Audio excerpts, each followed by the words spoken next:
Assalamualaikum warahmatullahi wabarakatuh. Salam sejahtera dan semoga kita senantiasa dalam rahmat Allah.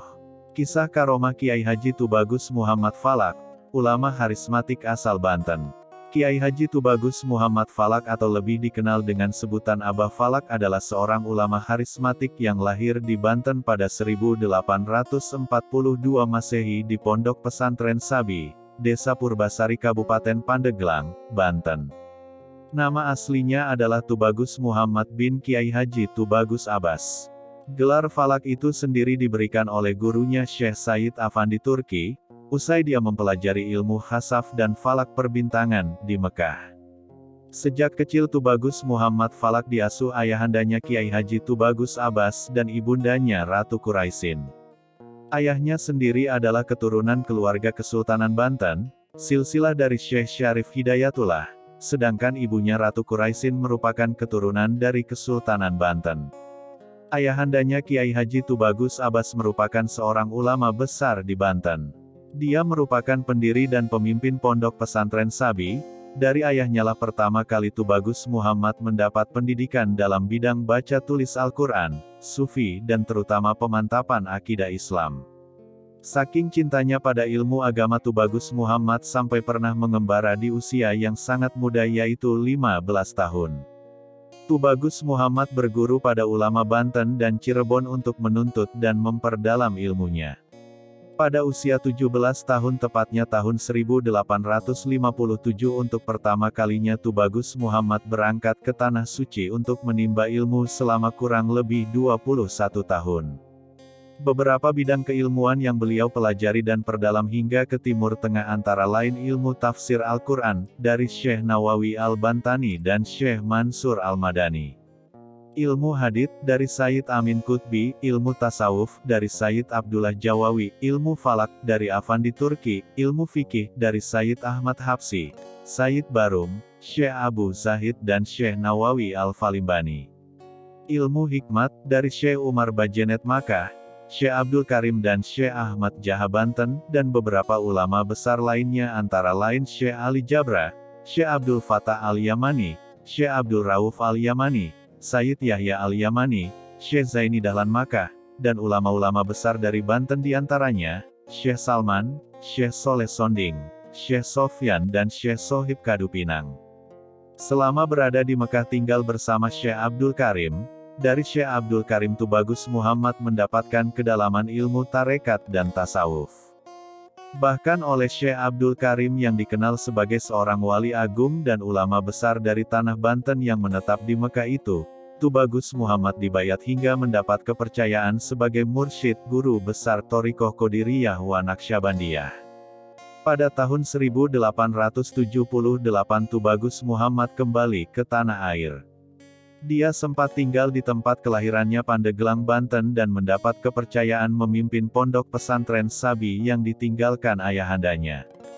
Tetapi seperti perjalanan seorang mubalighin pada umumnya, aktivitas dakwah dan tabliknya untuk menyebarkan dan menyiarkan Islam tidak akan terhenti sampai di sana.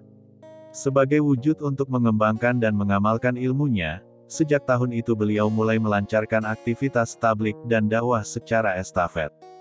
Dimulai dari daerah Pandeglang, Banten hingga sampai ke Pagentongan, Bogor. Salah satu karomahnya adalah saat ingin mendirikan pesantren Al-Falak di daerah Pagentongan, Desa Gunung Batu, Kecamatan Ciomas, sekitar 9 km dari pusat kota Bogor, Jawa Barat. Dia mendapat tantangan dari para dukun yang bermukim di daerah tersebut. Namun Kiai Tubagus Muhammad Falak dengan ilmu hikmah dan karomahnya mampu mengalahkan para dukun tersebut dan membuat masyarakat di Pagentongan percaya bahwa Allah lah yang Maha Kuasa dan Penolong sehingga mereka tidak lagi percaya kepada dukun. Setelah para dukun dikalahkan, sasaran berikutnya adalah para jawara kampung yang seringkali mengganggu kehidupan penduduk. Terutama di malam hari dan di tempat-tempat terpencil. Sehingga Kiai Tubagus Muhammad Falak yang paham dan menguasai ilmu tenaga dalam kanuragan, mengajarkan wirid syaman kepada beberapa santrinya. Wirid syaman merupakan doa-doa yang berasal dari ajaran Syekh Syaman disertai jurus dan gerakan-gerakan berkeliling dan maju, dilakukan oleh laki-laki. Dengan wirid ini, Para santri mempercayai seperti mendapat tambahan kekuatan jasmani dan keberanian untuk menghadapi lawan dan pergulatan. Bekal ilmu kanuragan berbasis spiritualitas ini yang kemudian membuat para santri mampu mematahkan gangguan dari para jawara tersebut. Masyarakat merasa tertolong dengan adanya bantuan dari kiai yang merupakan seorang mursyid, guru besar Tariqah Qadiriyah wa Naqsyabandiyah ini. Dengan demikian, tumbuhlah pengakuan masyarakat terhadap kelebihan Kiai Muhammad Falak.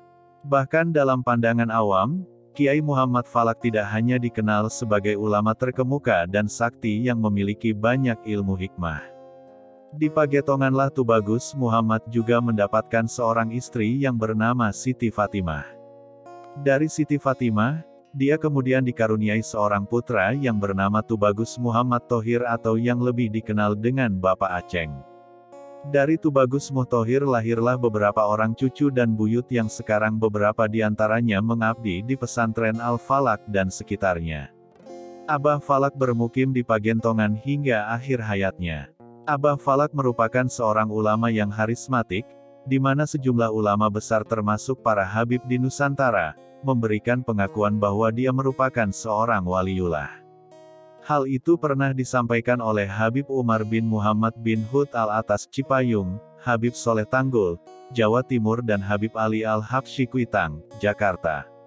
Salah satu karomah Abah Falak lainnya adalah ketika 3 hari menjelang wafatnya sempat dikunjungi oleh para gurunya yang telah tiada, seperti Syekh Nawawi Al-Bantani, Syekh Said Abdul Turki, Syekh Abdul Karim bahkan juga Syekh Abdul Qadir Jailani. Ada juga yang mengatakan dia bisa mengetahui apa maksud dan tujuan orang yang akan datang padanya.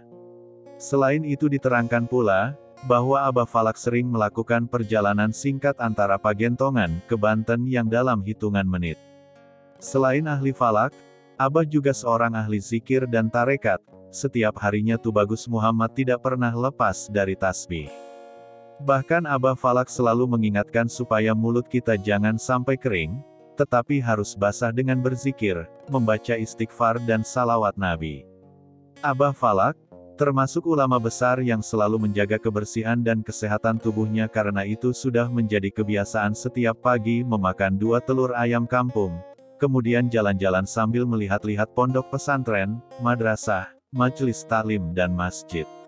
Semasa hidupnya Abah Falak dikenal sebagai seorang yang dermawan, banyak orang yang datang kepadanya untuk meminta tolong dan beliau selalu memberikan pertolongan kepada orang-orang yang meminta pertolongan.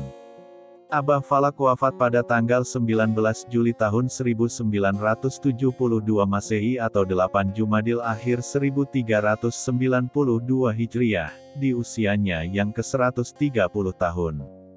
Dia dimakamkan di areal kompleks Pondok Pesantren Al-Falak yang tidak jauh dari Masjid Al-Falak.